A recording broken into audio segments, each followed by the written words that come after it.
People of the internet, how you doing? Hope you're well. I'm good. As you can hear, Woody is also good. The annoying furry twat will probably be joining us for most of the show, purring and headbutting the microphone. If there's any anomalies on the audio, it'll be him. Today, on Total Cult Zone Presents, Captain J returns and we'll be hearing his thoughts on Children of the Pines. And that's the cat's gone. That was his butt hitting the microphone, by the way. Fuck's sake. Is this your first time seeking guidance?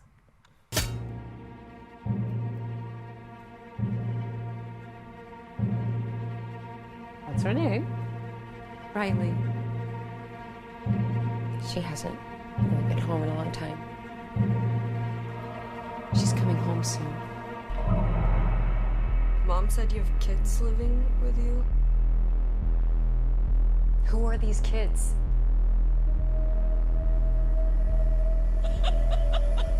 Hello, Captain J. How are you doing today?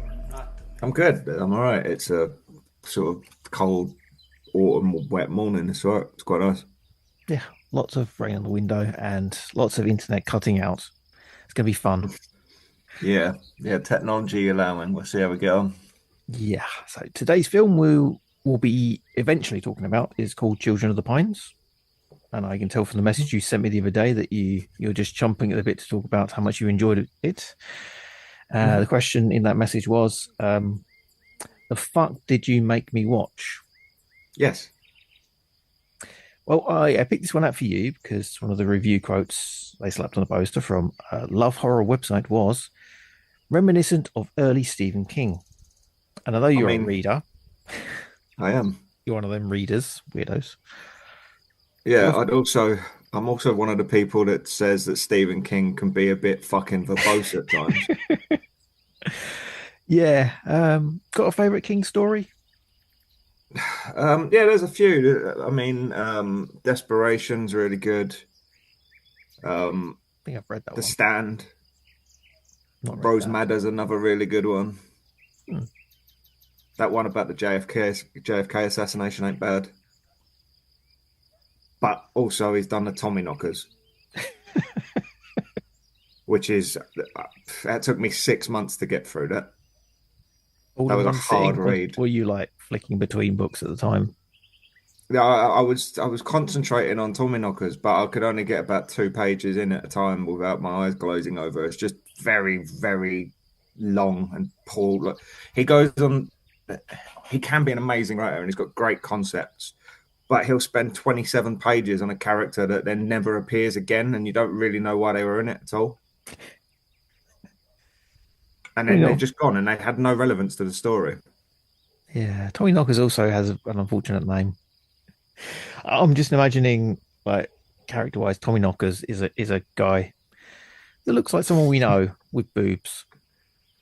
What, Tommy Knockers? So his first name Tommy, last name Knockers.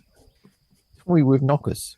Just the guy wakes up in the morning with boobs that want to do bad things somehow, like make him do bad stuff. Maybe is that a King story? Good movie. Yeah, he's apparently had like if you count for all his shorts and screenplays, over 200 stories. Stephen King now, I think 64 books overall, which is quite a few.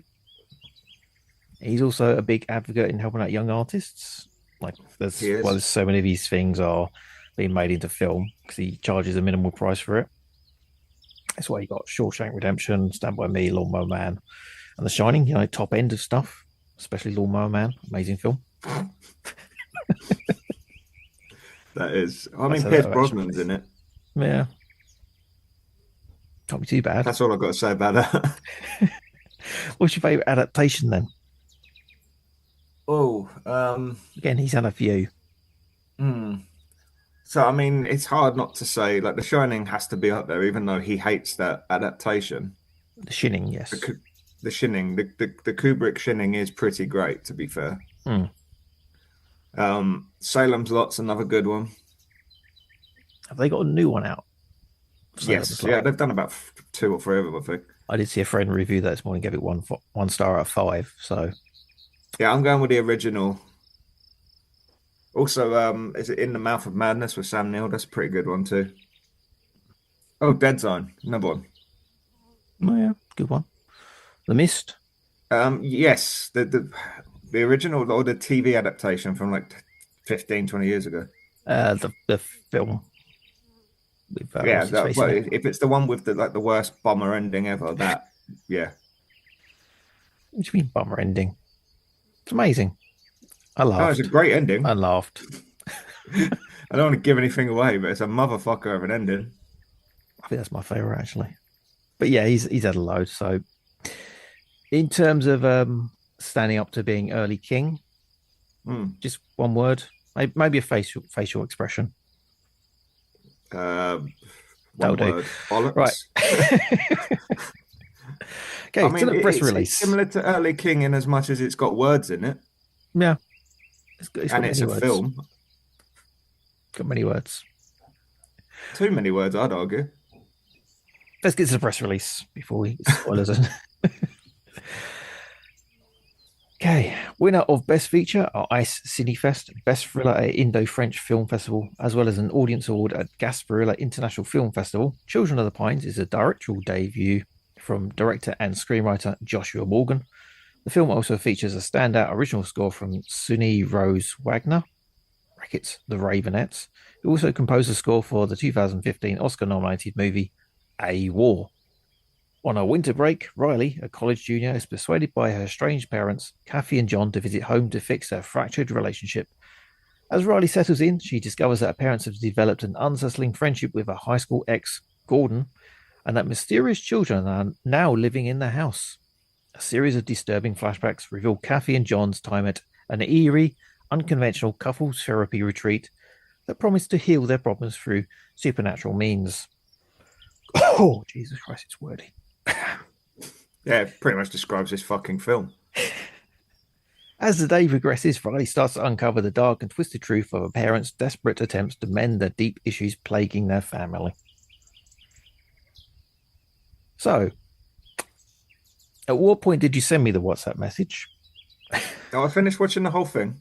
You Did watched the whole do it thing, that justice. and then you sent it. Yeah, immediately as the end credits were rolling. Furiously. I was going to ask you whether it was for the first or second scene, which take up the first third of the film. So my first take on it, like that first half an hour, I'd say, it felt like watching kind of a soapy Hallmark kind of movie. Does have that look about it. You know what I mean? It's kind of like it looks fairly low budget, which is fair enough. It's obviously set in like it looks like Canada or New England. It's very nice scenery, which is probably where they get it feels like an early Stephen King, because that's kind of as far as it goes with the Kingism. It's set in a woods, A bit sort Castle of, Rocky. but not really. Yeah, kind of Castle Rocky. That first bit was kind of okay. Are they? Is it therapy or is it a cult? Did someone die? Did someone get married or something? Because it doesn't actually tell you, and you kind of go, "Oh, is it this? Is it this?" And you think, did they mention it before? I missed it, maybe.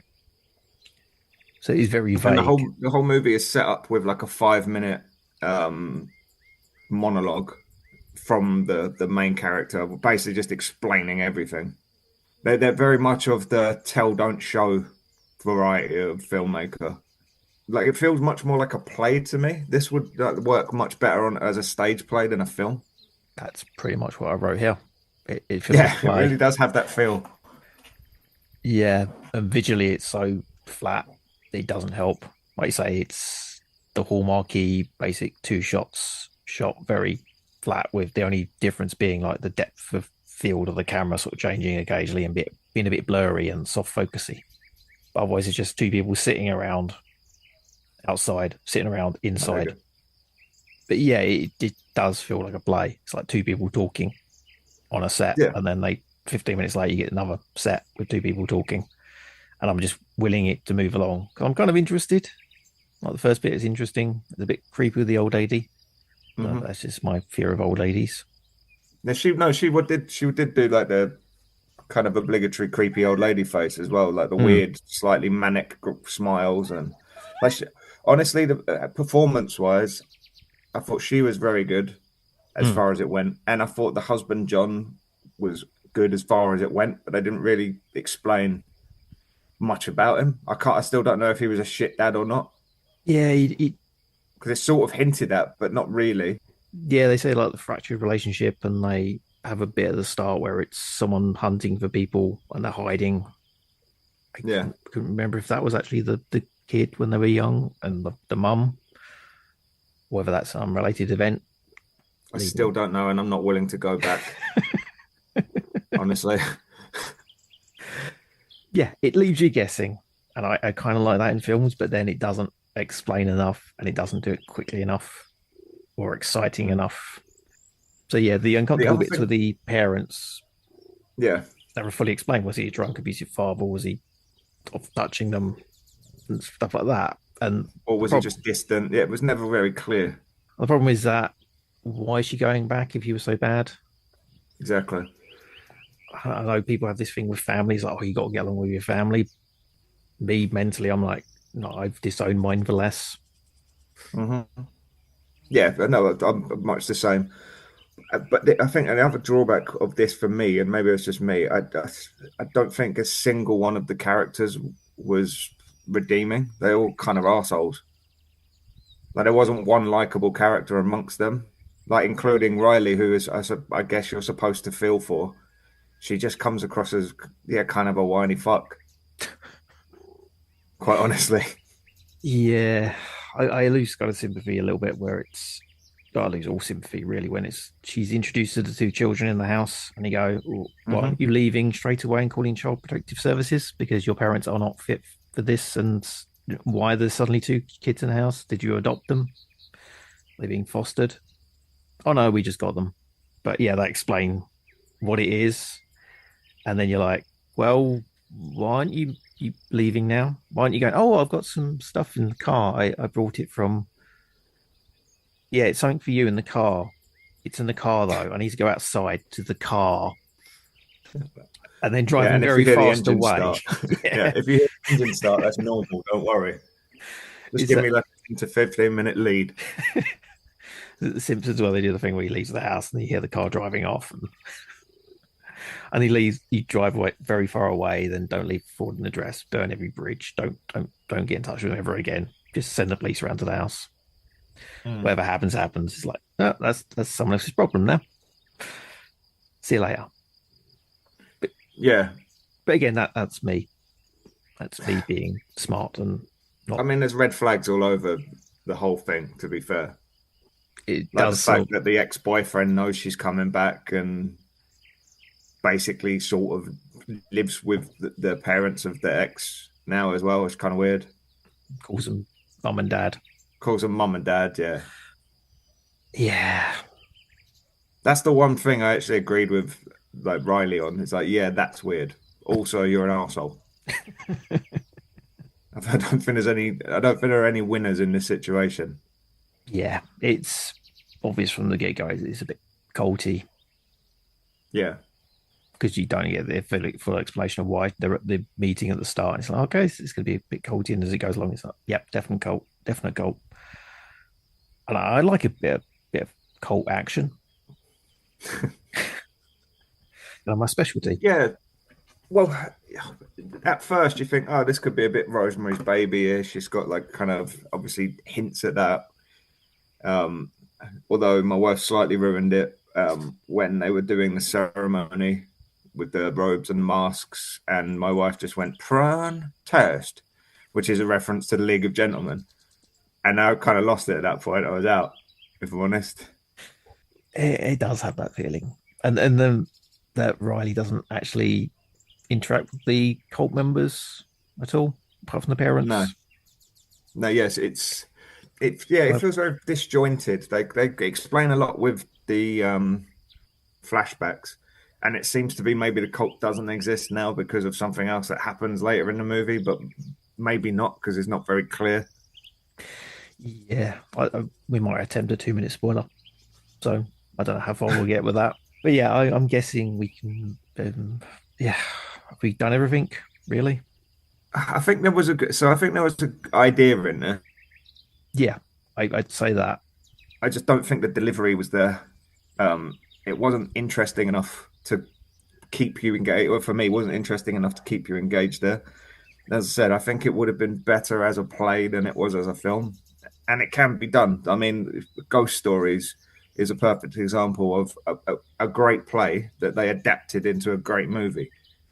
But you can't just literally take the same screenplay and just go, right, that's a film now.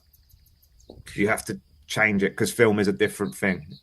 It's a completely Yeah, different like environment, and you have to tell the story in a different way. yeah, it's slow, very slow, very slow, and there's not enough variety in the scenes. Like if you don't include the car or drone shots, the Mm. first there's maybe four scenes in the first 45 minutes, and nothing really happens in them apart from talking, which is oh, who's the bloke who did like Midnight Mass and all the great horror stuff? Mike Flanagan. Mike Flanagan, yeah, he does a lot of that, but then his stuff is really interesting to look at, and Yeah. his monologues and stuff are engaging. You kind of get drawn Hmm. into them. This doesn't have any of that. It's not visually drawing you in.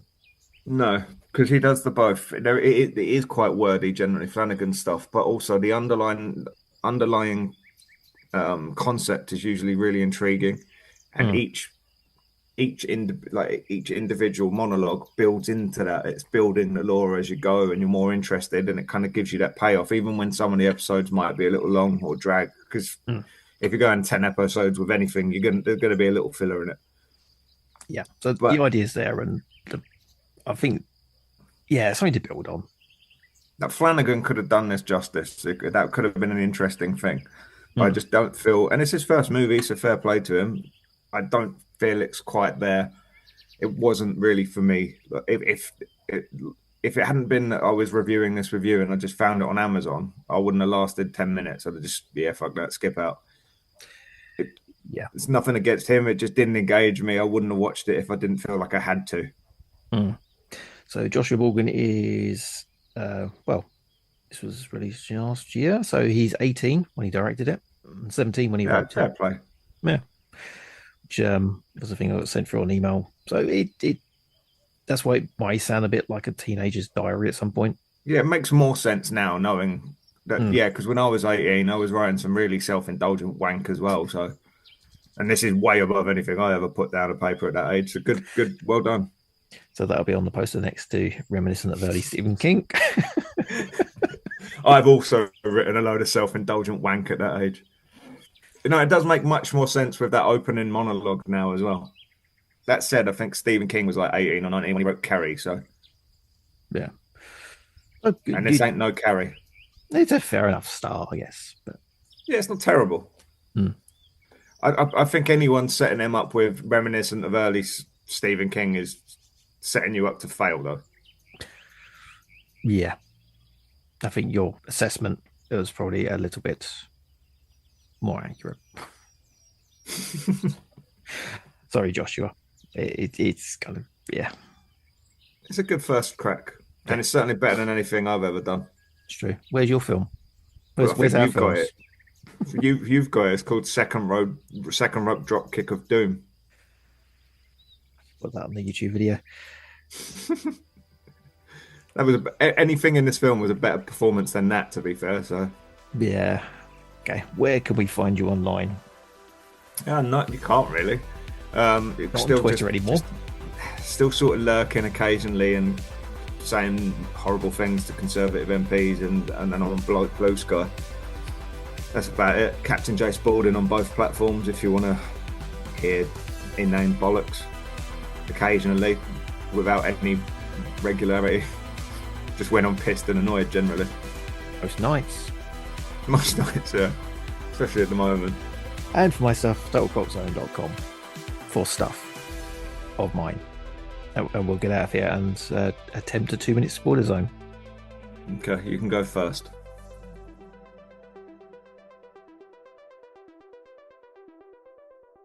Yes, the audio will be all over the place because I kept having to move the mic because Woody kept trying to hit it with his ass. Well, I think that and the fact that the internet kept dying as well. So you've got some editing ahead of you. 2 minute spoiler zone will commence shortly. If you're still listening and you get the film spoiled for you, it's your own fault.